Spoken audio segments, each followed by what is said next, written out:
Hello दोस्तों, कैसे हैं आप। 2025 तो ऐसे गुजर रहा है जैसे पूरे साल के ही कैलेंडर में वार मैंडेटरी कर दी गई हो। मतलब एक तरफ वार ख़त्म हो रही है तो दूसरी तरफ शुरू।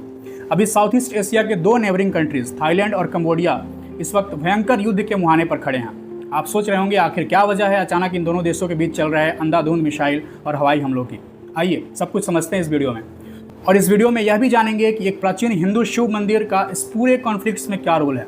तो बने रहिए इस वीडियो के साथ। और अगर आप हमारे चैनल पर नए हैं तो चैनल सब्सक्राइब जरूर कर लें। थाईलैंड और कंबोडिया के बीच का ये लफड़ा कोई नया नहीं है।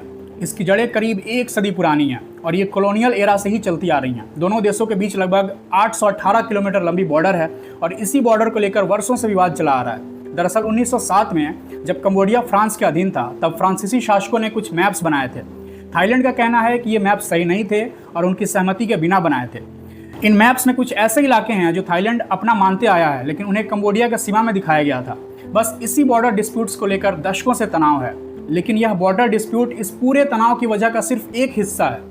इस विवाद की सबसे बड़ी वजह है एक भव्य और प्राचीन हिंदू शिव मंदिर, प्री विहार टेम्पल। यह 11वीं सदी का एक शिव मंदिर है जो खामेर एम्पायर के दौरान बनाया गया था। दोनों देशों के लिए इसके हिस्टोरिकल्स और कल्चरल सिग्निफिकेंस बहुत ज़्यादा हैं।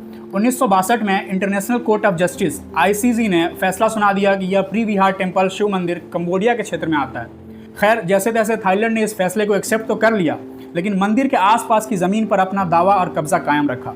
यानी मंदिर कंबोडिया का, लेकिन उसके चारों तरफ की ज़मीन थाईलैंड के कब्जे में।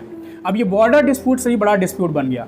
तनाव तब और बढ़ा जब 2008 में कंबोडिया ने इस शिव मंदिर को यूनेस्को की वर्ल्ड हेरिटेज साइट डिक्लेयर करने की कोशिश की।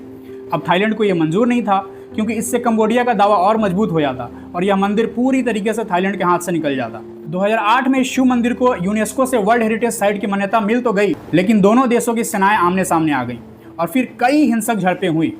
मतलब सारी जड़ यही मंदिर है जिसको लेकर थाईलैंड की मांग है कि और कंबोडिया की मांग है यह शिव मंदिर उनकी नेशनल आइडेंटिटी, उनके इतिहास और उनकी संस्कृति का प्रतीक है। वैसे तो आज दोनों देशों में मुख्य रूप से बौद्ध धर्म को मानने वाले लोग हैं, लेकिन ये प्राचीन हिंदू मंदिर उनकी ऐतिहासिक विरासत का हिस्सा भी है।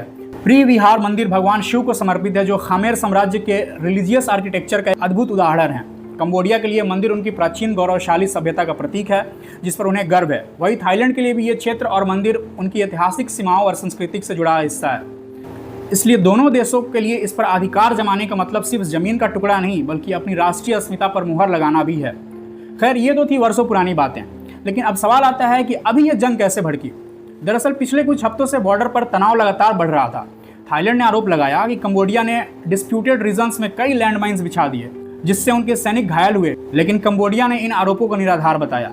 और फिर 24 जुलाई 2025 को अचानक से स्थिति बेकाबू हो गई। मिसाइल्स, रॉकेट्स हमले, टैंक्स, फाइटर जेट्स, दोनों ही तरफ से सब चलने लगे। दोनों देश एक दूसरे पर हमले के पहल का आरोप लगाने लगे। थाईलैंड का कहना है कि कंबोडिया के सैनिकों ने पहले गोलीबारी की, जबकि कंबोडिया इसे थाईलैंड की brutal and illegal military aggression बता रहा है।